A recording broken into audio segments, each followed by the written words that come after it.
Hello বন্ধুরা, আশা করি সবাই সুস্থ আছে, ভালো আছে। চলে এলাম নতুন একটা ভিডিওতে।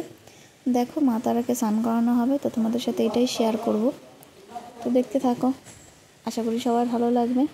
আর মা তোমাদের সবার মঙ্গল করবে, ভালো রাখবেন।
एक पौड़ी बार में